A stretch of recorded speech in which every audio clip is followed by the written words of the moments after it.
Cameron to make last-ditch bid against Scottish split.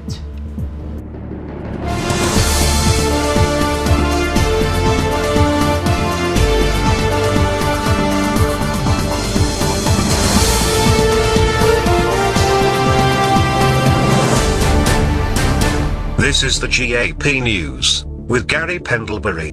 As both sides of the Scottish independence debate make their last push for votes, David Cameron will today urge Scots to vote no in the referendum and keep the United Kingdom together, also this lunchtime. Murder probe launched after the 2 Brits killed in Thailand. And Cowell donates £25,000 to Manchester's Dogs Home after blaze. Good afternoon. It is not hard to understand the frustration in the Yes camp in Scotland in recent days, since they have indisputably been on the receiving end of a carefully orchestrated campaign by their opponents with little help from big businesses. At times it has been bordered on the comical. I particularly enjoyed the headlines about Scotland's whisky industry being under threat, and it has now got to the point where one half expects the Met Office to come out and predict the sun will never again shine on an independent Scotland.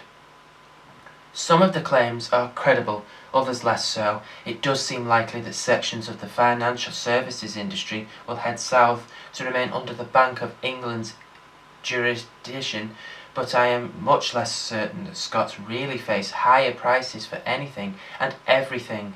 This is, after all, famously a nation of businessmen and women.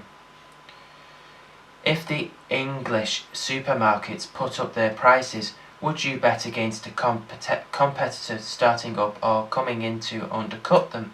I have talked in the past in a negative way of the law of unintended consequences, but it has also its positive aspects in that change creates opportunity.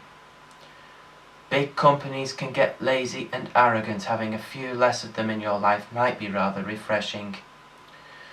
But you might say all this is politics. The SNP set out its stall a long time ago in the nicest possible way.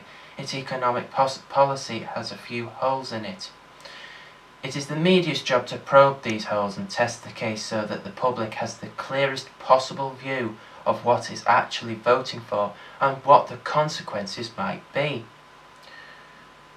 This involves asking questions like we do of all politicians all the time. Which makes the Yes protest outside the BBC yesterday and Mr. Salmon's support for it seem just a tiny bit weird, since when is asking a question an indication of anything, let alone bias? If we do go down that road, we really are in trouble.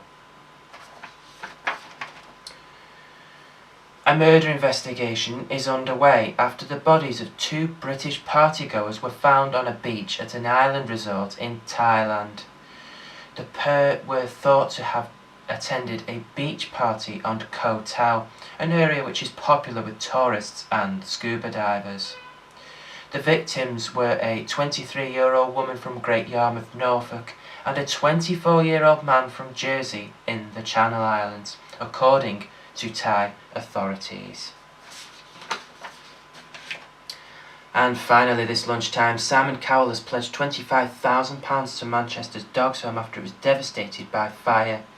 The X Factor judge told Good Morning Britain he was horrified to hear that 60 animals had died in the blaze and felt that the donation was the least he could do.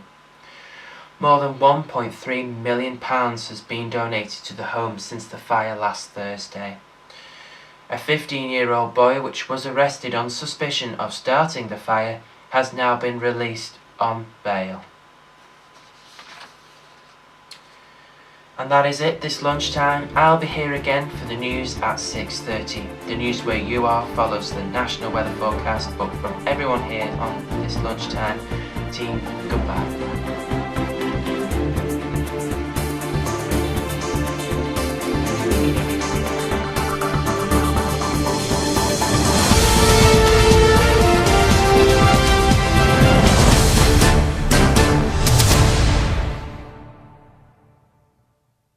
Hello and welcome again to the national weather forecast.